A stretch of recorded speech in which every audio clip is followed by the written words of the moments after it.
Hello, ladies and gentlemen. Welcome to the TCR Eastern Europe podcast, and you are joining us with another episode. And my guest today is Sebastian Steibel. Sebastian, welcome to the podcast. Thank you, Pavel. Hi. How are you today? Well, it's hot now today, but we sweat a lot. But I'm happy, and I'm hope the best. Yeah, we can say that currently we are in Slovakia and it's a weekend affected by rain. Yeah. So just a general question, you and rain, you know, when a race is coming up or a session is coming up and you know it's going to be raining, are you nervous or maybe rather happy? Well, it's when I go to a rain session, it's always a little bit special because you don't have so much time on rain. But drive on rain, I like it normally. Yeah, it's quite a little bit harder because you have less grip level and so on. But I like it. Yeah. But mostly people say that it's kind of deleting the differences between the cars and it's more about your hands. Yeah, that's right. Yeah, it's a little not so big gap between the cars. For example, for me, I mean, I drive my old car and other guys a newer one, so it's closer. Yeah. You've already been racing for quite a while. You started in 2012, if I'm correct, and you were 15 years old when you started car racing. Yes, I started with a little bit slalom, and before 2012. In 2012, I go to the Clio, and then I do, I think, 2 or 3 years with the Clio 3 Cup car, and then with the Clio 4 Cup car 1 year. Yeah, and then step by step to TCR. Do you still remember it, the first race? How was it? Well, in my first race, it was rain, and I have a big crash with the guy who always drives Clio also this weekend here, and it was a heavy crash. But I finished the race with a blocked wheel and everything, but it was a crazy race for the first one. What circuit was it on? In Hockenheim. In Hockenheim, okay. That's a nice track. And how was it actually to start with the Clio for a beginner? That car, I guess, is very suitable. Well, I know the car a little bit because my dad supports drivers in Clio Cup before I drive Clio. And so from the technical side, I know the car, and yeah, for me it was great to drive a car like this at this moment, and was really happy about this. So then you did your fair share of Clio Cup racing, and then an opportunity came in 2015 to actually do a 24-hour race with the Renault Clio in Dubai. Yeah, right. How did the opportunity even came up? Well, Mr. Krenek, also the promoter of TCR, promoted at this time the Clio Cup, Bohemia, and they come to us and ask us if we are interested to do the 24 hours of Dubai together with him. At this time, Mr. Krenek have also the Krenek Motorsport team, so we serviced the car with team members from his team and also from our team, and I drive, and one driver from our team also drive the 24 hours, and 2 drivers from him go also to the car, and then we have our 4 drivers, and this was a great experience. Yeah.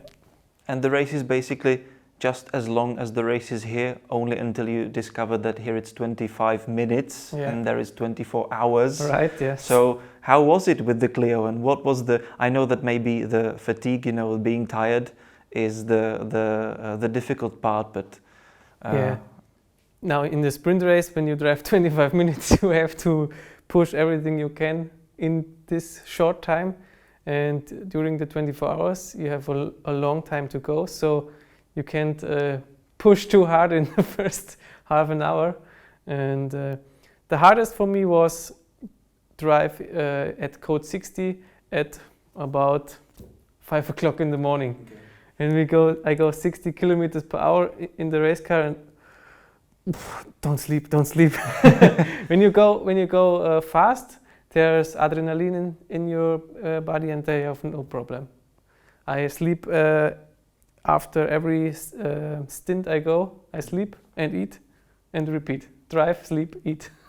Yeah, it was great. Yeah. Good plan for a day. Yeah. Yeah. And you actually did really well because you scored third place in your class. Yeah, a long time we was on second, I think, during the race, and then we have some technical issues and we finished on third. So everybody of the team was happy about this position, and was for everybody who was there was a great experience. Mm-hmm. And then after that, for 2017, if I'm correct, you made your big step up into the TCR world. So how was that, and how was it different for you? Yeah, I think long about that with my dad, and then we decided to buy the Golf at this time. Yeah, and yeah, of course there was a car with a big step of power. So with the Clio you have about 240 horsepowers, and so you have 100 horsepowers more, like 350 in such a car. And yeah, that was then a great feeling when you drive a fast car like that. Obviously you did an impressive job, but also I can understand that the TCR level is also rather difficult financially, and that's also where you are currently supported and helped through the RaceStar program. Yes. Also organized over Mr. Krzenek. I would like to know a little bit more about your view on the program. What is the support on your part, and how is it helping you with your current career? Yeah, I drive TCR Germany 2019, finished the season, and after the season we sold our car and everything, because for us it was clear there's budget is empty and we can't race the next year.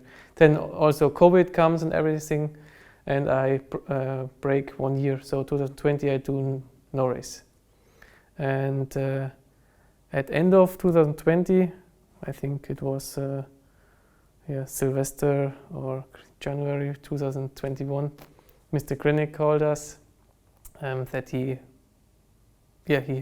support TCR Eastern Europe at this time, and that he have the chance to grow up a project like ESET RaceStar, and if we are interested to race in his series, and we think about it, and with this support it was able to do it for us. Yeah, and we bought the Cupra from our team member, and then we start racing again.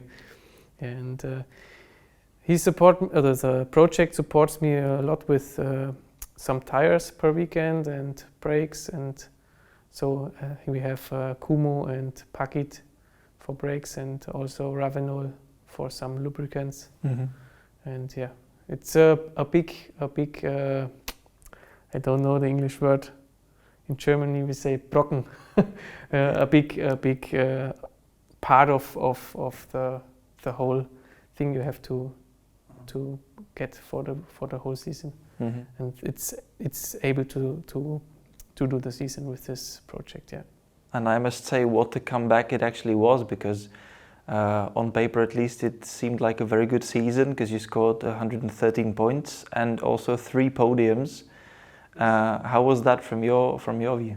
Yeah, we was surprised a little bit by ourselves, because we start really good and grow race by race, and then the last races I think was a little bit the newer cars come more and more, and it's harder for the old race cars. Well, the victory came close a couple of times, yes, but always something was missing. Sometimes it slipped very nearly through your fingers.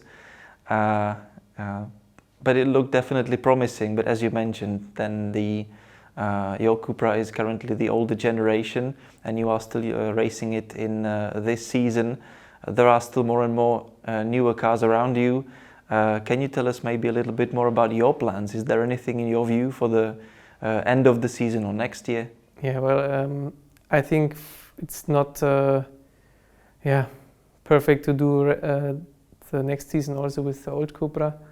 So we have to look if there is some chance to get a newer car. We will do it, but yeah, we have to check every option we have, and we'll see what the winter brings. Okay. Sebastian, thank you very much for the interview, and I wish you best of luck for this season and also for the years to come. Thank you, Pavel. And also thank you, our viewers, for watching and for supporting us. So let's tune back in when there's more episodes to come.